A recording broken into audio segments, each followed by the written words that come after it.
Buenos días. En este curso, en las distintas clases teóricas, estamos viendo géneros bacterianos que han sido clasificados de una forma arbitraria, como ustedes lo vienen viendo. Ya hemos visto cocos gram positivos, hemos visto cocos gram negativos, y hoy nos convoca otro grupo que es el de las bacterias que no toman la coloración de Gram. Serán dos clases de bacterias que no toman la coloración de Gram. Hoy presentamos la primera clase, que a su vez está dividida en dos partes. La parte 1 trata sobre bacterias del género Mycobacterium. El género Mycobacterium está integrado por al menos 130 especies, muchas de ellas, la mayoría, con importancia médica. Con fines pedagógicos dividimos a las micobacterias en tres grupos. En primer lugar tenemos el grupo de las micobacterias tuberculosas. Son los agentes causales de la enfermedad denominada tuberculosis. La bacteria de más frecuente aislamiento y que causa esta enfermedad es Mycobacterium tuberculosis, seguido por Mycobacterium bovis en nuestro país. Existen al menos otras 8 especies que también causan la tuberculosis, pero son de rara aparición en la clínica. Un segundo grupo está compuesto por aquellas bacterias que causan la micobacteriosis y se denominan micobacterias no tuberculosas. Antiguamente se denominaba bacterias o micobacterias atípicas. Y por último tenemos en un tercer grupo a una única especie que es Mycobacterium leprae, que es el agente etiológico de la lepra. Durante el transcurso de esta clase, o de esta parte de la clase, vamos a hacer más hincapié en Mycobacterium tuberculosis para poder entender por qué las micobacterias causan enfermedad al hombre. Las enfermedades causadas por bacterias del género Mycobacterium son conocidas desde hace muchos siglos. Sin embargo, la primera micobacteria fue descubierta recién hacia fines del siglo XIX, durante la época de oro de la microbiología. En efecto, Robert Koch descubre en 1882 al agente causal de la tuberculosis. Se trata de bacilos que son inmóviles, que son delgados, que pueden ser rectos o ligeramente curvos, que no presentan cápsula ni presentan esporas. Se ha visto que cuando se deseca a estas bacterias y se verifica el contenido lipídico, este es muy alto y constituye aproximadamente un 60% del peso seco de la bacteria. Como hemos dicho, esta bacteria no puede ser observada por tinción de Gram, merced a la alta cantidad de lípidos que contiene sus envolturas y debido a que la pared de peptidoglicano es bastante fina. De esta manera, para poder observarlas, debe utilizarse otro tipo de tinción. Una muy común es la descrita por Ziehl-Nielsen, que se basa en una tinción que se realiza primero con fucsina básica en caliente, seguida de una etapa de decoloración que se realiza con ácido en medio hidroalcohólico. De esta manera, hay bacterias que no pueden retener el colorante y solamente pueden verse por una tinción de contraste, mientras que hay otras bacterias que resisten la remoción del colorante por acción del ácido y el alcohol, y a esta se le denomina bacilos alcohol ácido resistente. Recuerden este acrónimo porque lo van a ver muchas veces: bacilos ácido alcohol resistentes. Desde el punto de vista fisiológico, digamos que las micobacterias son bacterias aerobias estrictas, necesitan oxígeno para su desarrollo y son bacterias de crecimiento lento. Tienen un tiempo medio de generación que se estima alrededor de las 12 a 24 horas, es decir, se necesitan entre 12 y 24 horas para producir una replicación. Las micobacterias más patógenas, especialmente las tuberculosas, desarrollan mejor a la temperatura corporal del huésped, esto es 37 grados centígrados. Las micobacterias no tuberculosas en general tienen la tendencia a desarrollar mejor a temperaturas más bajas, alrededor de los 30 grados centígrados. Estas bacterias pueden ser cultivadas en el laboratorio en medios como el de Lowenstein-Jensen o el de Stone Brink. Son medios que no tienen gran cantidad de nutrientes, son medios de componentes sencillos, pero que llevan necesariamente un inhibidor del crecimiento de otras bacterias que pueden estar contaminando el cultivo. Ustedes piensen que para poder ver la aparición de una colonia de micobacterias en un cultivo, como estas que ustedes están viendo acá en estas fotos, tienen que esperar al menos 3 semanas. No antes de 3 semanas van a ver desarrollo de una micobacteria tuberculosa. Sí pueden ver al cabo de 10 o 12 días desarrollo de una micobacteria no tuberculosa. Una vez que se produce el desarrollo, es necesario poder conocer de qué especie se trata, y para eso existen distintas pruebas bioquímicas como la de la niacina, la ureasa, reducción de nitratos y otras. Este tipo de metodología para el cultivo de las micobacterias y su reconocimiento o reconocimiento de las especies está poco a poco cayendo en desuso debido al tiempo que insume poder obtener desarrollos positivos a partir de muestras clínicas. Los métodos de cultivo sobre medios sólidos, como los que le acabo de describir hace apenas unos minutos, se conocen desde fines del siglo XIX y fueron utilizados hasta bien entrada la segunda mitad del siglo XX. En algunos lugares todavía pueden ser utilizados. Poco a poco fueron desplazados por otras metodologías. Primero apareció una metodología que utilizaba radioactivos, es decir, se cultivaba la bacteria en un medio líquido que contenía ácido palmítico marcado con carbono 14. Cuando se producía la digestión del palmítico por las micobacterias, se liberaba dióxido de carbono marcado con carbono 14, que era detectado por un detector de radiación gamma. Pero este tipo de método ya se ha dejado de utilizar porque, bueno, el uso de radioactivos se trata de evitar por la contaminación ambiental con radioactivos que genera la disposición de todos los materiales que ya no se utilizan. Otro método que apareció en los años segunda mitad del siglo XX, ya hacia los años 80, es el método fluorométrico. El equipo más comúnmente usado es el equipo, el Bactec MGIT 960. Para utilizar esta metodología con las micobacterias, lo que se hace es un cultivo en medio líquido, en tubos con medio líquido, que contiene una sustancia que en presencia del oxígeno está oxidada, y cuando se hace incidir luz ultravioleta sobre estos cultivos no generan fluorescencia. Pero cuando la bacteria desarrolla, y cuando desarrolla lo hace consumiendo el oxígeno, al sustraer el oxígeno del medio, esta sustancia que estaba en estado oxidado pasa a estado reducido, y ahora sí, al incidir sobre esta sustancia en la luz ultravioleta se genera fluorescencia, y mediante la detección de esta fluorescencia que se puede percibir entonces el crecimiento de las micobacterias. Obviamente existe en el medio de cultivo un inhibidor de otros microorganismos que no son las micobacterias, y por eso puede decirse que cuando hay fluorescencia lo que ha desarrollado son las micobacterias.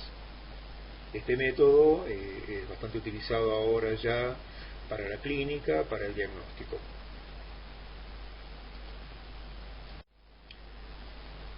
A principios del siglo XXI se describió un método aún más moderno y que se basa en la amplificación de secuencias específicas de ADN mediante una PCR en tiempo real, cuantitativa. De esta manera, lo que el equipo realiza es una amplificación utilizando cebadores para genes específicos de Mycobacterium tuberculosis, y además para el gen que codifica la resistencia a la rifampicina. La bondad de este método, ¿por qué es tan bueno este método? Que es el más común, es el Expert MTB RIF, es que permite la obtención de un resultado en menos de 120 minutos a partir de una muestra clínica. Esto aumenta muchísimo la posibilidad de que en corto tiempo pueda ser detectado la micobacteria tuberculosa en pacientes.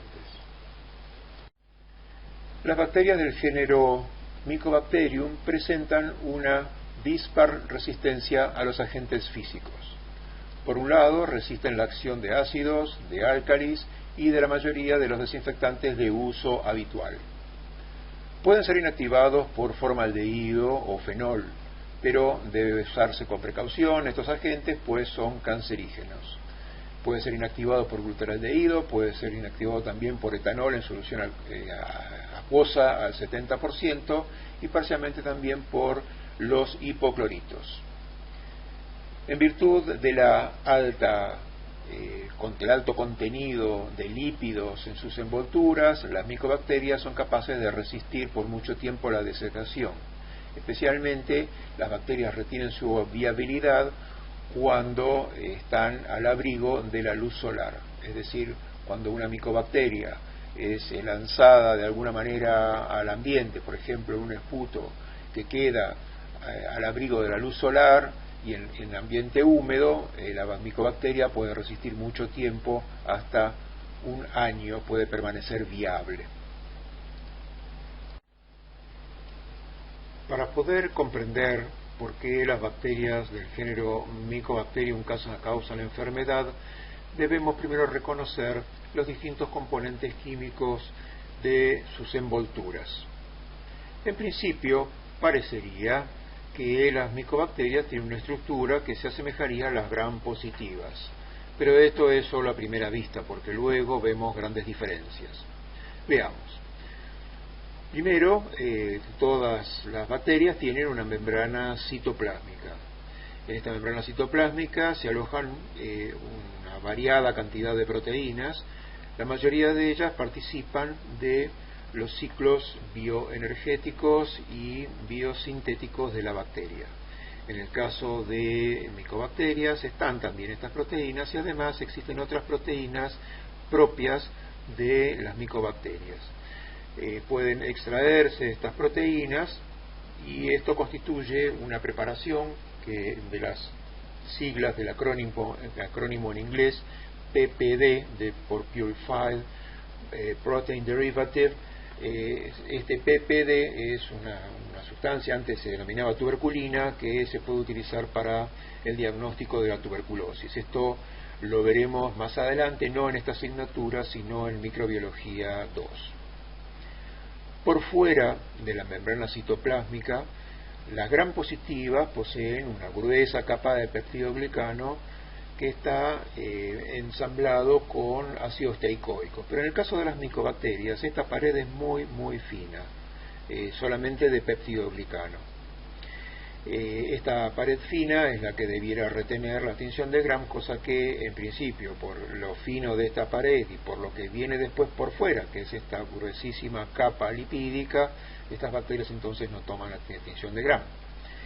Esta gruesa capa lipídica tiene la forma de una bicapa, en donde por fuera tenemos distintos fosfolípidos orientados con la cabeza polar hacia afuera y sus colas no polares hacia adentro.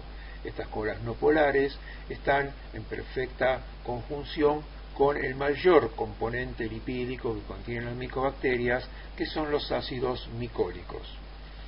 Hay diversos ácidos micólicos, algunos contienen trealosa, y estos ácidos micólicos que contienen trealosa tienen actividad biológica, como ya veremos. Otros ácidos micólicos están sulfatados y constituyen lo que denominamos los sulfolípidos o sulfátidos, que también tienen actividad biológica, que veremos ahora en unos minutos. Existen otras moléculas de mucha importancia, como el lipoarabidomanano. El lipoarabidomanano es básicamente un lipoazúcar, un lipoglúcido, que está anclado a la membrana citoplásmica y que protruye por fuera de esta bicapa lipídica. El lipoarabidomanano de alto contenido en manosa está asociado a las cepas más patógenas de micobacterias, mientras que lipoarabidomananos que tienen colas más cortas o menor contenido en manosa aparecen en las cepas menos patógenas de micobacterias. En las cepas en donde la patogenicidad es muy baja, aparece otro componente que tenemos aquí marcado, que es el fosfatidil inositol manóxido.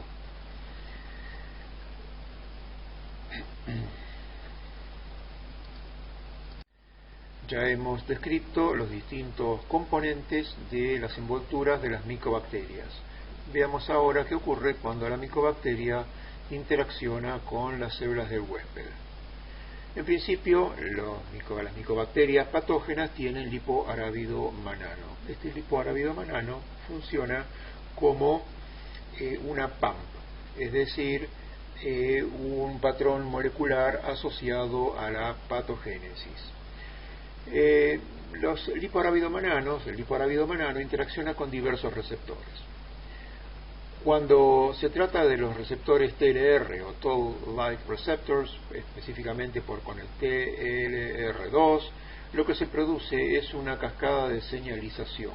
Esta cascada de señalización, que está mediada por el factor NF-κB, tiene acción sobre distintos vectores en el núcleo de la célula. En este caso la célula son los macrófagos.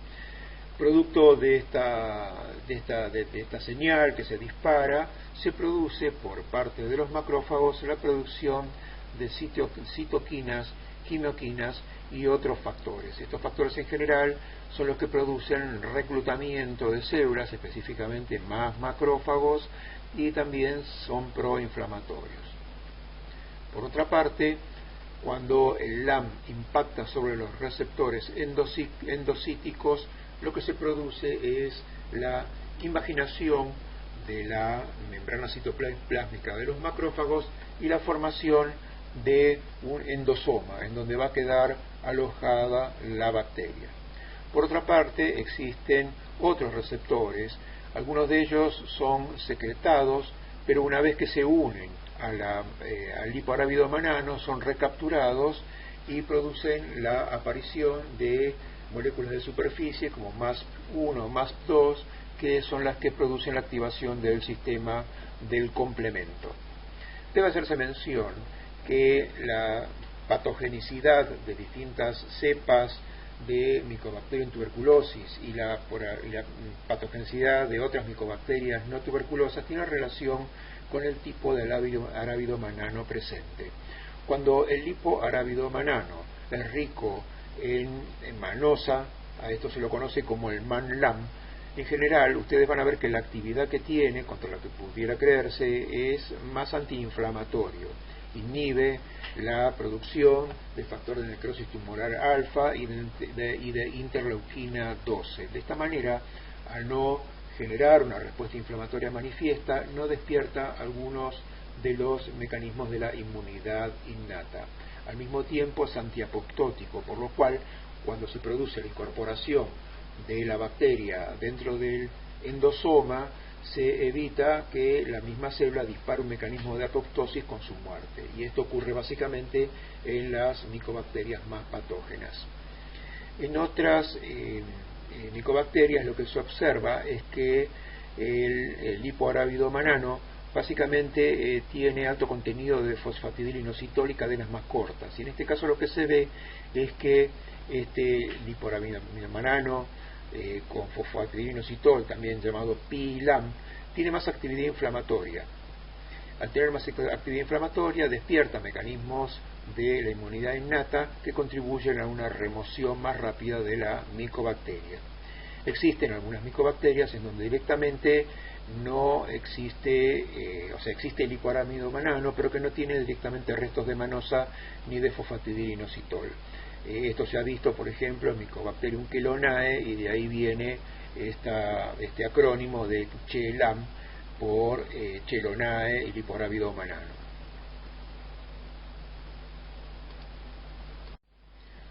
Normalmente, cuando se produce la ingestión por parte de un macrófago de una bacteria, otras bacterias distintas de las micobacterias, lo que ocurre es que la bacteria va a quedar alojada dentro del fagosoma y luego, por interacción entre una proteína que se encuentra en la membrana fagosomal, que es la PI3P, esta proteína va a interaccionar con su receptor, que es la EEA1 o antígeno endosomal específico. Cuando se produce este reconocimiento, se fusionan los lisosomas con el fagosoma y se va a formar el fagolisosoma. Cuando esto ocurre, se acidifica mucho el contenido del fagosoma, hasta la vez que las enzimas lisosomales, que son volcadas dentro del fagosoma, digieren entonces a la bacteria. Pero en el caso de las micobacterias esto no ocurre así. Por acción de los sulfátidos que están presentes como ya les mencioné antes, en las envolturas, estos sulfátidos, cuando la bacteria se encuentra dentro del fagosoma, estos sulfátidos interaccionan con la membrana fagosomal. Tienen que pensar ustedes que tanto las membranas como las envolturas de las micobacterias están en una suerte de estado como de semilíquido, y entonces hay intercambio lipídico entre las envolturas de las micobacterias y la membrana fagosomal. De esta manera estos sulfátidos pasan a la membrana fagosomal y le cambian su fluidez. De esta manera cambian la orientación de la presencia de la molécula PI3P, que ya no puede ser reconocida por el antígeno endosomal específico. De esta manera se inhibe la fusión de los lisosomas con el fagosoma, y de esta manera entonces el fagolisosoma no se puede formar. Como no se puede formar, no aumenta el tenor oxidativo dentro del fagosoma, no se vuelcan las enzimas lisosomales y por lo tanto la bacteria no es digerida. Si algún lisosoma pudiera llegar a fusionarse y algunos de los componentes de un lisosoma llegaran dentro del fagosoma, es decir, que tendieran a aumentar levemente la acidez o el tenor oxidativo, esta acidez va a ser neutralizada por amoníaco que produce la micobacteria. Esta micobacteria contiene ureasa, arginasa, glutaminasa, asparaginasa, que son capaces de degradar las distintas moléculas sobre las que actúa, urea, arginina, glutamina o asparagina, liberando amoníaco. Este amoníaco neutraliza el ácido y de esta manera la bacteria se asegura de permanecer dentro del fagosoma inalterada, donde luego se va a replicar. De esta manera, y con un tiempo de generación que la bacteria tiene que es muy prolongado, la bacteria se va replicando hasta que por efecto mecánico va a destruir el fagosoma primero, y posteriormente, cuando la masa bacteriana es suficientemente grande, va a destruir la membrana citoplásmica del macrófago, escapando de esta célula muerta y quedando lista para infectar otras células circundantes que fueron atraídas por la acción de este liponavidad-manano, que había disparado las cadenas de señalización y había generado la presencia de citoquinas y de quimioquinas. Los eventos celulares y moleculares que hemos descrito hasta ahora son los que permiten explicar la patogénesis, cómo se inicia la infección por Mycobacterium, haciendo especial mención a lo que ocurre en la tuberculosis. Si hablamos de las cepas más patógenas, podemos mencionar otros factores de virulencia de las micobacterias. Por un lado tenemos lo que se denomina factor cuerda o factor cordón, que luego se demostró es el dimicolato de 6,6-trealosa, es decir, este es un ácido micólico rico en trealosa. Se ha visto que este factor cuerda está presente en las micobacterias patógenas, cuando éstas se cultivan y son resuspendidas en líquido, en solución salina, y se las puede observar al microscopio, se ve que se agrupan formando cordones, y de ahí fue que su primera descripción provino de esta observación microscópica, de ahí el nombre de factor cuerda. Sí se sabe que este factor cuerda contribuye a la actividad proinflamatoria de las micobacterias más patógenas. Debe mencionarse que las micobacterias no producen exotoxinas, es decir, no generan ningún otro producto externo tóxico para la célula del huésped, no hay ningún otro factor más allá que los dos que hemos descrito anteriormente, el hipográvido manano, los sulfátidos y ahora el factor cuerda. Solamente la presencia de estos tres factores es lo que explica el inicio de la infección causada por micobacterias. La descripción de la enfermedad tuberculosis es objeto de estudio en microbiología 2, pero para que ustedes tengan una idea de lo que estamos hablando, digamos que la tuberculosis es una enfermedad de larga evolución, en donde en un principio se producen los eventos que hemos descrito hasta ahora, hay acumulación de células, formación de lo que sería la lesión. Mientras esto ocurre, el sistema inmune prácticamente no ignora que está presente el microorganismo, y por esto que esta enfermedad es una enfermedad de larga evolución. Una de las características entonces de la patogénesis es entonces la capacidad de la bacteria de evadir las respuestas inmunes del huésped, tanto en la etapa temprana, la respuesta innata, como en etapas más tardías, la respuesta adaptativa. Cuando el huésped, por último, genera una respuesta inmune, lo que se observa es que esta respuesta inmune, por un lado, propende a la erradicación del microorganismo, pero por otro lado, esta respuesta daña también al mismo huésped. Esta respuesta adaptativa se está dando contra los antígenos micobacterianos, básicamente, y durante la enfermedad se produce una hipersensibilidad de tipo 4, es decir, hipersensibilidad retardada. De esta manera, digamos que la acción del sistema inmune del huésped cumple un rol fundamental en lo que es esta enfermedad de larga evolución.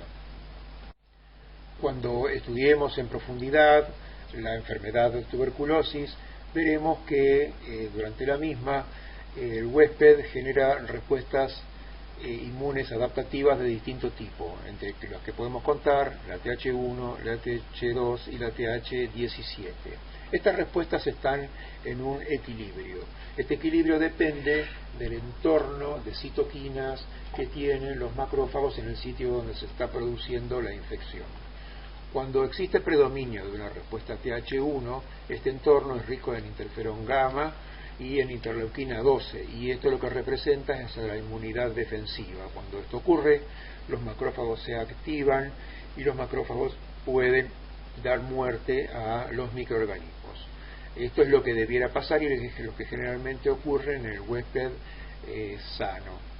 Pero también puede ocurrir que haya un predominio de una respuesta TH2. Cuando hay predominio de una respuesta TH2, en general el entorno es rico en interleuquina 4 e interleuquina 10. Cuando esto ocurre, la respuesta va hacia la cooperación TB y hacia la producción de anticuerpos. Los anticuerpos durante la tuberculosis no juegan rol alguno, no participan de las defensas y al contrario pueden llegar a participar del daño de tejidos. Por otro lado, tiene que haber un equilibrio entre la respuesta protectiva, que ya dijimos que es la TH1, y la respuesta TH17, que es más una reacción una reacción de hipersensibilidad. Cuando predomina la respuesta TH17 en el entorno donde están las células, hay mayor cantidad de factor de crecimiento de tejidos beta y mayor cantidad de interleuquina 6 y de interleuquina 23.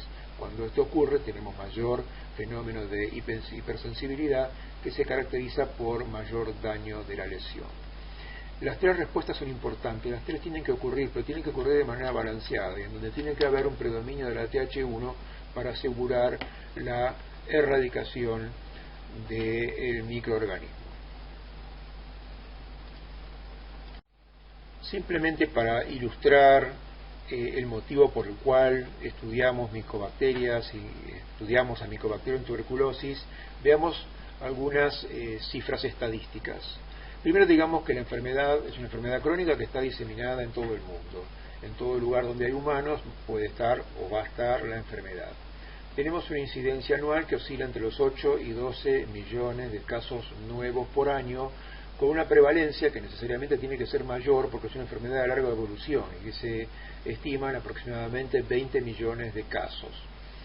en el mundo se registran aproximadamente 3 millones de muertes por año debido a la tuberculosis. Debe hacerse una salvedad, y esto lo vamos a desarrollar mucho más en microdosis, entre lo que significa la enfermedad tuberculosis y la infección por Mycobacterium tuberculosis. Nosotros, en nuestro país, como en todos lados del mundo, hay una tasa, más o menos una tasa conocida, de infección por la micobacteria. De esta manera, muchos de los que vivimos en nuestra sociedad, en Argentina, como también en otras partes del mundo, sufrimos lo que se denomina la primoinfección tuberculosa, en donde nuestra bacteria ingresa al organismo en edad temprana, generalmente en la niñez, inicia un proceso que generalmente es contenido. En algunos huéspedes esto no puede ser contenida, en huéspedes con déficit de aporte calórico o individuos que tienen algún tipo de falla en su inmunidad. Esta enfermedad puede entonces progresar hacia la tuberculosis, pero en la mayoría de los casos, y especialmente en los individuos vacunados, como ocurre en Argentina, esta primoinfección tuberculosa es limitada, y eso hace que muchos de nosotros hayamos sido infectados con Mycobacterium tuberculosis, pero no sufrimos la enfermedad. Por eso que se habla de enfermedad cuando existen los signos y síntomas de la tuberculosis, y de infectados. En Argentina tenemos tuberculosis, se calcula que de acuerdo a los registros debemos tener entre 12.000 y 14.000 nuevos casos por año. Muchos de ellos, más o menos la mitad de ellos, se dan en el área metropolitana de la ciudad de Buenos Aires. Uno de los factores de riesgo más importantes para la tuberculosis en la actualidad es la infección concomitante con el virus de la inmunodeficiencia humana. Las condiciones de hacinamiento también, o sea, mala calidad habitacional, también contribuyen a la transmisión de la enfermedad. En nuestro país, el 99% de los casos de tuberculosis son producidos por Mycobacterium tuberculosis, y un 1% de los casos aproximadamente, especialmente de lo que estamos hablando, de los casos de tuberculosis pulmonar, que es la presentación más frecuente, es causada por otra especie de Mycobacterium, que es Mycobacterium bovis. La transmisión aerógena es la que se da con mayor frecuencia, por eso es que la presentación pulmonar es por lejos la forma más frecuente. Debemos tener en consideración que Mycobacterium tuberculosis es un patógeno primario, es decir, le va a causar enfermedad al huésped cuando lo alcance por la puerta de entrada adecuada, en la dosis adecuada, independientemente del estado inmunitario del individuo. Aún para individuos de la población normal, que no tiene ninguna otra condición de base, la dosis infectante es muy pero muy baja, y se estiman aproximadamente 10 microorganismos. Con esto cerramos el tema tuberculosis y pasamos a ver otra enfermedad causada por micobacterias. Hasta el momento veníamos hablando de las micobacterias tuberculosas, es decir, aquellas que causan la tuberculosis. Existen otras micobacterias a las que vamos a denominar no tuberculosas. Estas micobacterias no tuberculosas causan una enfermedad distinta, que es la micobacteriosis, que puede confundirse con una tuberculosis, especialmente en aquellos individuos que sufren infección por virus de la inmunodeficiencia humana y se encuentran en etapa de SIDA. Estas micobacteriosis son habitualmente de presentación pulmonar, y como les digo, en general afectan a individuos que tienen una condición de base en donde su sistema inmune se encuentra afectado. La estructura de las envolturas de las micobacterias no tuberculosis es bastante semejante a la de las micobacterias tuberculosas, salvo la presencia de algunos factores relevantes de virulencia, como el lipoarábido manano, que se encuentra en baja o en poca cantidad o es de diferente estructura en las micobacterias no tuberculosas. Las micobacterias no tuberculosas se replican un poco más rápidamente que las micobacterias tuberculosas. No obstante ello, todas ellas se replican mucho más lento que otras bacterias que ya hemos visto, que son las de crecimiento rápido, como las que vimos en clases anteriores, como Staphylococcus, Streptococcus, etc. Mientras que esas otras bacterias se replican, su tiempo de generación medio óptimo se encuentra alrededor de los 40 minutos, acá estamos hablando de horas. Ya habíamos dicho de Mycobacterium tuberculosis 2 a 24 horas, y en este caso un poquito menor para las micobacterias no tuberculosas. Dentro de entonces de las micobacterias puede diferenciarse las tuberculosas de las no tuberculosas por algunas características que presentan las no tuberculosas, que tienen que ver con su crecimiento y pigmentación. Ya les dije antes que las no tuberculosas crecen más rápido, pero además algunas de ellas producen pigmentos. Esto dio origen a una clasificación que es la clasificación de Runyon. No vamos a ahondar mucho en este tema porque tiene que ver más con el diagnóstico que otra cosa, y esto es tema de microbiología 2, pero vamos a decir algunas cosas como para que ustedes tengan una idea. Dentro de las bacterias entonces, dentro de las micobacterias no tuberculosas hay algunas que son de crecimiento lento, semejante a Mycobacterium y tuberculosis, y otras de crecimiento rápido. Dentro de las de crecimiento lento existen algunas que son acromógenas, es decir, no producen pigmento alguno, mientras que hay otras que son pigmentadas, es decir, producen pigmentos. Pero hay algunas que vamos a denominar fotocromógenas, que cuando se las cultiva a la luz producen pigmento, pero hay otras que se denominan escotocromógenas, es decir, estas van a crecer, van a producir pigmento tanto si hay luz como si no la hubiera. Las distintas especies están descritas aquí, las no pigmentadas, alzacromógenas, la más conocida, Abium intracelulares, las fotocromógenas, Mycobacterium marinum, simiae, y dentro de las escotocromógenas, Scrofulaceum o Xenopi. Dentro de las bacterias que crecen más rápidamente, pero dentro del ámbito de lo que son las micobacterias, tenemos a Mycobacterium fortuitium o Chelonae, que recordemos, y como les digo, son bacterias que crecen más rápido que las micobacterias tuberculosas, pero siempre mucho más lentamente que la mayoría de las bacterias.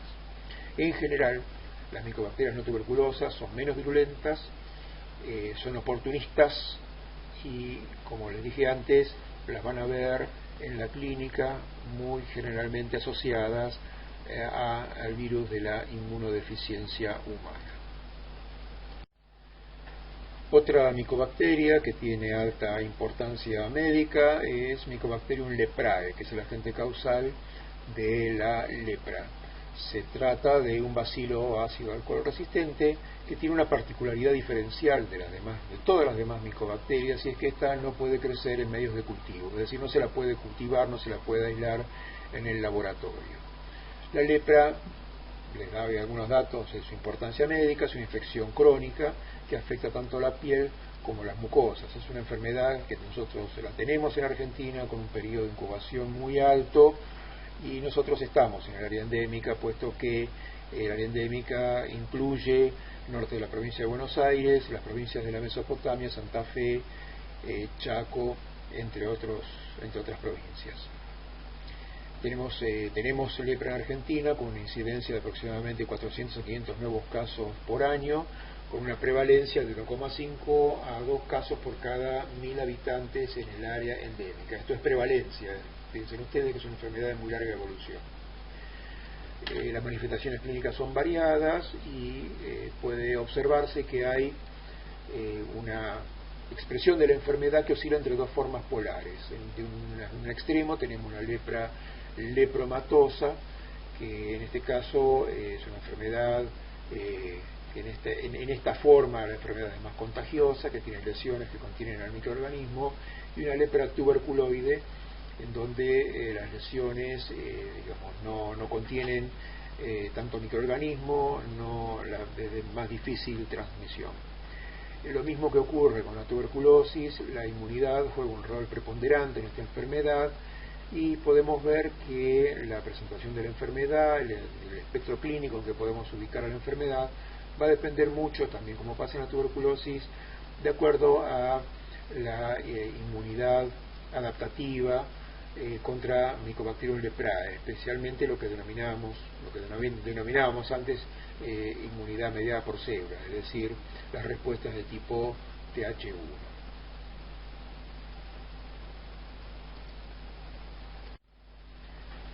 Damos aquí por terminada la parte 1 de esta clase.